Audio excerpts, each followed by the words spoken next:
ये सब कितने हैं टोटल? 108। ये भी 108 है ना सर? में जी जी। पंचगंगा, गंगा, यमुना, सरस्वती। नमस्कार दोस्तों, आप सभी का स्वागत है हमारे YouTube चैनल में। आज मैं आपको लेकर चलता हूँ बिंदु माधव मंदिर। बिंदु माधव मंदिर वाराणसी के पंचगंगा घाट के पास स्थित है। बिंदु माधव मंदिर को 500 वर्ष पुराना माना जाता है। वाराणसी के 3 मुख्य देवता हैं। पहला बिंदु माधव, दूसरा काशी विश्वनाथ, तीसरा काल भैरव जी। बिंदु माधव मंदिर के बारे में मैं आपको संक्षेप में बता देता हूँ। अग्नि बिंदु ऋषि ने गंडकी नदी नेपाल मुक्तिधाम में भगवान विष्णु की आराधना तपस्या करके वरदान प्राप्त किया था।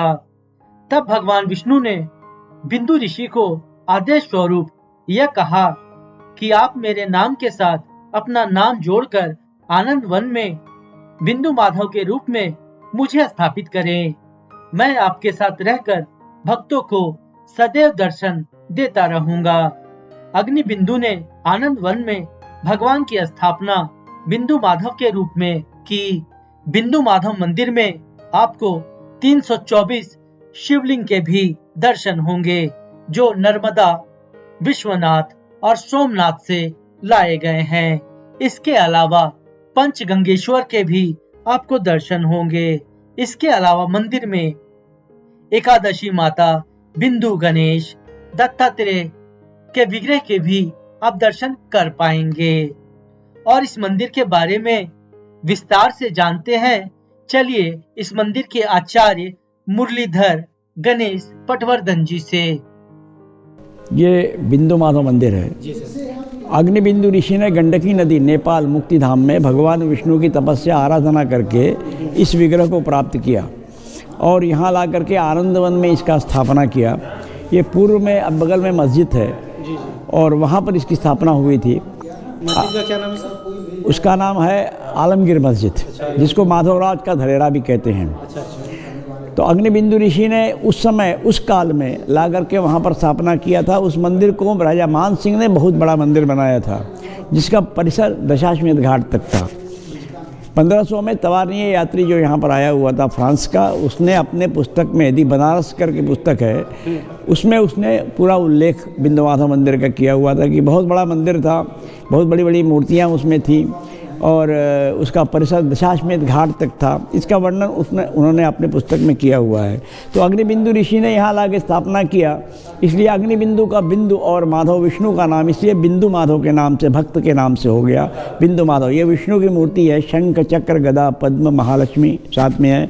नीचे में सनक, सनंदन, सनत कुमार, साइड में जय और उधर में विजय, और उनका पुत्र जो है प्रद्युम्न, जिसको कामदेव कहते हैं। ऐसे 9 विग्रह एक ही विग्रह में हैं। नीचे में विष्णु शालिग्राम है, नरसिंह शालिग्राम बड़ा वाला, जो बहुत रेयर है, जो देखने को कहीं नहीं मिलता है, जो अनादिकाल से ही ला करके यहाँ पर स्थापना हुआ था।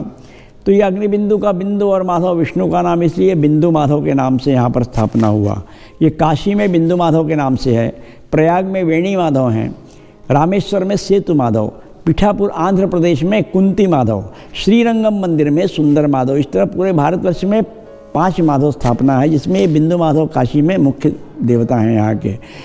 नीचे में इधर पंचगंगा है, गंगा, यमुना, सरस्वती, किरणा और धूत पापा। इसको पंचनद तीर्थ बोलते हैं, पंचगंगा घाट। काशी में टोटल 80 घाट हैं, जिसमें 5 घाट मुख्य घाट हैं, जिसको पंचतीर्थी कहते हैं। स्नान, दान, तर्पण, श्राद्ध कर्म करने के लिए जो बाहर से लोग आते हैं वो लोग करते हैं यहाँ पर जो है वो, जो 80 घाट, केदार घाट, दशाश्वमेध, मणिकर्णिका, पंचगंगा, लास्ट में आदिकेशव, उसमें वरुणा नदी मिली है वहाँ, और इधर में 80 नदी मिली हुई है 80 घाट पर। इसलिए 80 और वरुणा के बीच में होने से इसका नाम वाराणसी हो गया।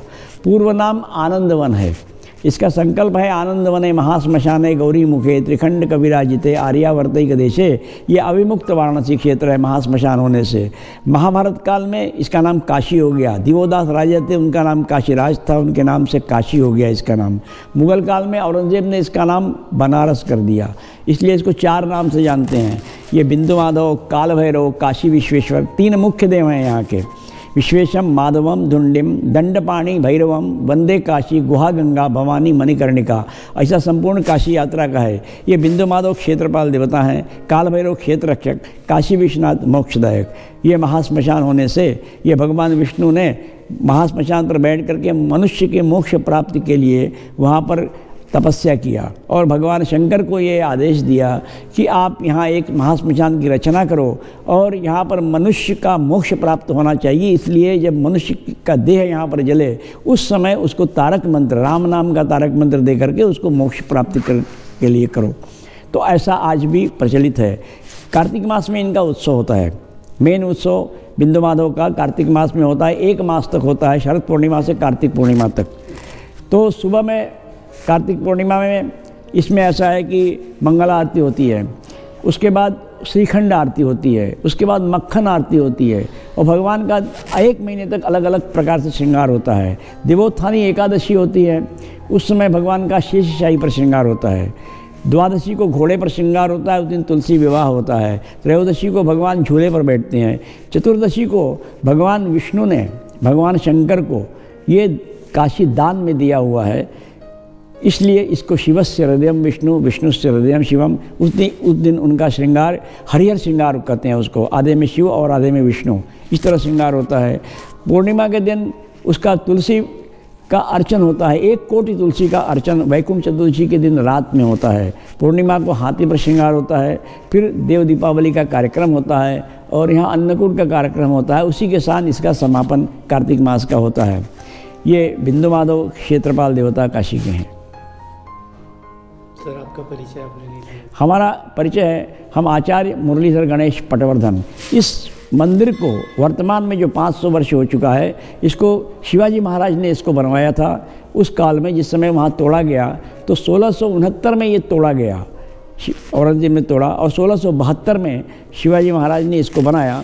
उसी समय से मेरा परिवार, हम लोग महाराष्ट्र के हैं, रत्नागिरी के रहने वाले हैं, और यहाँ आकर के और भगवान का सेवा पूजा करने के लिए भगवान शिवाजी महाराज ने हम लोग को यहाँ भेजा, क्योंकि हम लोग शिवाजी महाराज के साथ थे, असल में मराठी हैं, तो उन्हीं के साथ सिपाह सलाहकार थे हम लोग जो है उनके, हमारा परिवार जो था पूरा। तो हमारे परिवार को यहाँ भेज दिया कि इस मंदिर का रक्षण करिए। तब से हमारा परिवार यहाँ पर इसका रक्षण करता है। ये बिंदु माधव देवस्थान ट्रस्ट के नाम से ये मंदिर चलता है जो, लेकिन इस पर सरकारी किसी प्रकार का कोई अनुदान या किसी प्रकार का कुछ नहीं होता है। जो लोग बाहर से जो लोग आते हैं उनके ही द्वारा जो दान वगैरह दिया जाता है, उसी से मंदिर का निर्माण चलता है। नर्मदा का है, सोमेश्वर है, सोमनाथ है। जी जी। तो वो पूरा 108 का शिवलिंग में सब पूरे हैं। यहाँ पे पूरा 108 शिवलिंग है पूरे 324 है। अच्छा, पूरे 324 है यहाँ पे टोटल।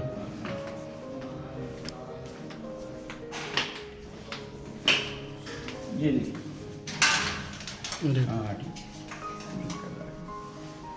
ये नर्मदा से आए हुए हैं। ये सारे नर्मदा से आए हुए हैं। सब नर्मदा से आए हुए हैं।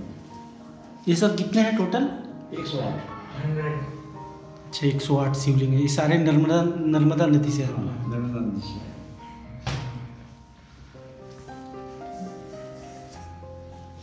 ये उधर उस साइड में शिवेश्वर, विश्वनाथ। अच्छा, इधर भी है। ये 108 देखिए सब पूरे हैं। इसके ये विश्वनाथ से आए हुए हैं। हाँ, विश्वनाथ ये भी 108 है ना सर? 108 सब पूरे 108 है। विश्वनाथ अपना गुजरात? नहीं, ये गया से आया हुआ है। अच्छा, गया से आए हुए हैं। ये भी 108 शिवलिंग है। 108।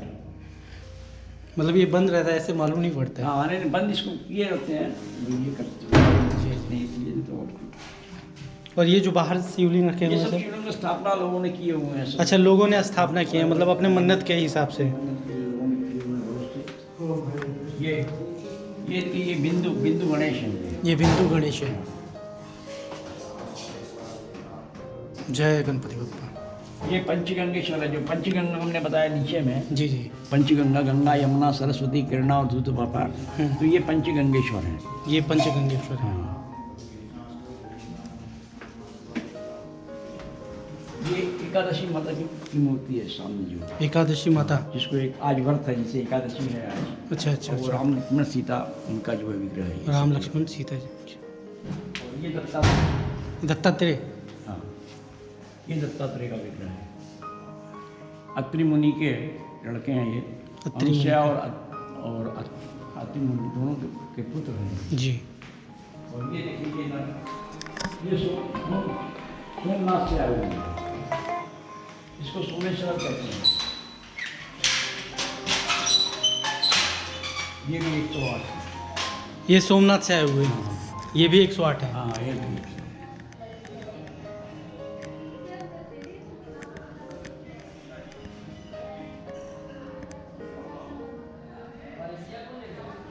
ये सोमनाथ से आए हुए हैं, वहाँ पे गया से आए हुए हैं हाँ, 108, और एक एक नर्मदा से आए हुए हैं। डालिए, लोग दर्शन करेंगे। बिल्कुल सर।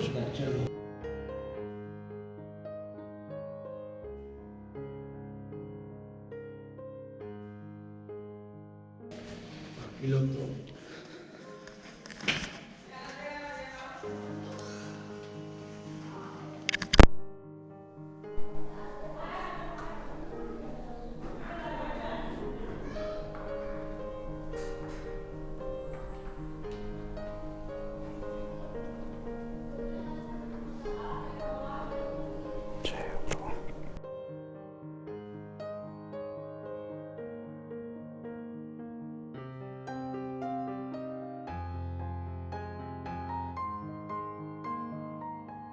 ये वाला जितना श्रृंगार किया हुआ है ना। हाँ, ये तो श्रृंगार हुआ है। शेषशाही पर श्रृंगार है, घोड़े पर है, उधर झूले पर है, घोड़े पे श्रृंगार है, सब बिंदु माधव जी का झूले पे है। हरियर श्रृंगार है, हरियर श्रृंगार है, तुलसी अर्चल है, हाथी पर है, मुखाचार्य मुरलीधर गणेश पटवर्धन जी का सम्मान। ये इधर ये कौन है सर? श्रीमठ। समुदाय के स्वामी हैं अच्छा अच्छा। और वो उडुपी के हैं, बेंगलोर के। हाँ, उनको विशेषज्ञ, वो ये फाउंडर हैं, विश्व हिंदू परिषद की ये फाउंडर हैं, थे। अच्छा। नहीं है इस समय वो ओ, फाउंडर। ये आडवाणी जी और उमा भारती, ये सभी लोग शिष्य हैं। ये सब देखिए वो मलाई मक्खन श्रृंगार बिंदु माधव जी का। ये विंध माधव श्रीखंड श्रृंगार। ये बिंदु माधव श्रीखंड श्रृंगार का। ये भी श्रीखंड कार्तिक मास का है। ये चैतन्य महाप्रभु जो थे जी। के इष्ट देव ये हैं बिंदु माधव। हाँ हाँ। कि इस्कॉन वाले जितने भी लोग हैं वो ऑल ओवर इंडिया में या वर्ल्ड में कहीं पर भी यहाँ जरूर आते हैं दर्शन करने के लिए। इस्कॉन वाले जरूर आते हैं यहाँ पे, चाहे कहीं भी वो रहते हो, कहीं के भी होंगे।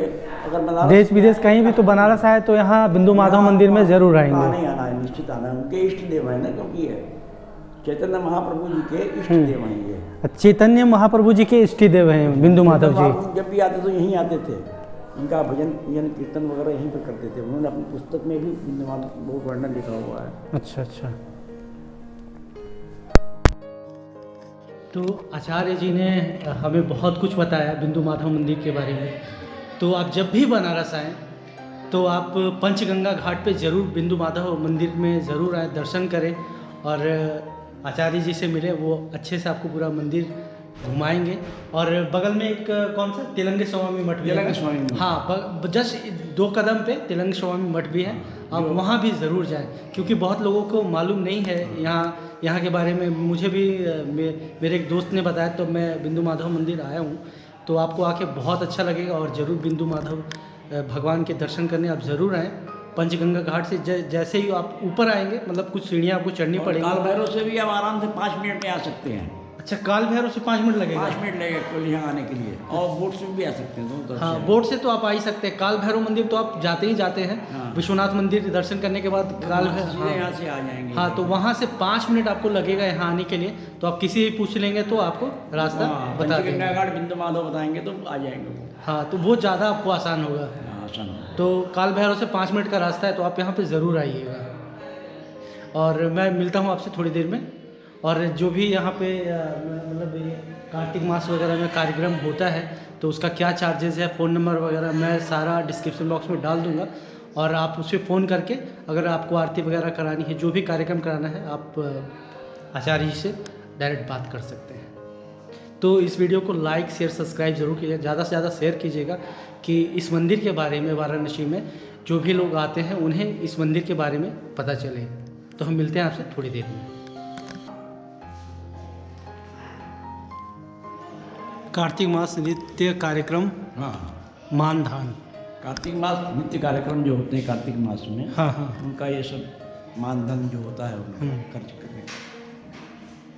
अगर किन्हीं को करवाना है तो वो कॉल कर सकते हैं इन बाहर नंबर से से। करते हैं लोग, बाहर से भी करते हैं लोग, साउथ से, चेन्नई से, हैदराबाद से, बेंगलोर से, मुंबई से, केरला से लोग करते हैं उसको।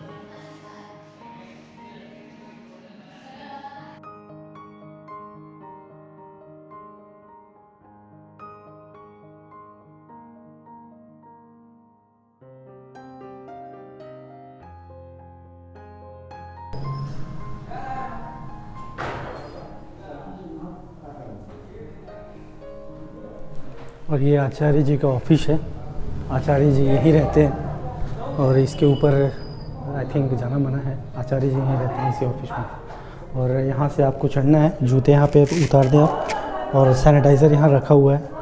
उसके बाद आप अंदर जाके मंदिर में दर्शन कर सकते हैं।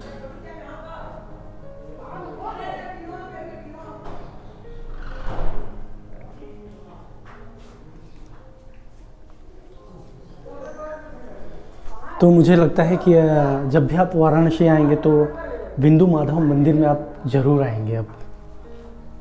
अब यहाँ से निकलकर मैं तेलंग स्वामी मठ जाने वाला हूँ, तो मैं आपको थोड़ी देर में ज्वाइन करता हूँ। तो आचार्य जी से मैंने विदाई ले ली है और मैं यहाँ से निकल रहा हूँ बिंदु माधव मंदिर से। मैं अपने शूज़ पहनूँगा और उसके बाद ये बहुत सारे घंटी लगा हुआ है तो आप इसे बजा सकते हैं। जय हो प्रभु।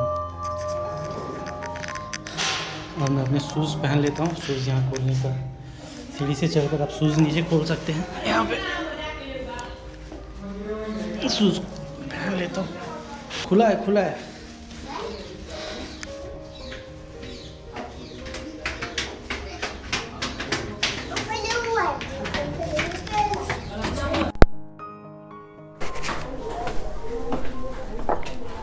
अरे ये डब्बू का गत्ता मार दो के चक्कर में।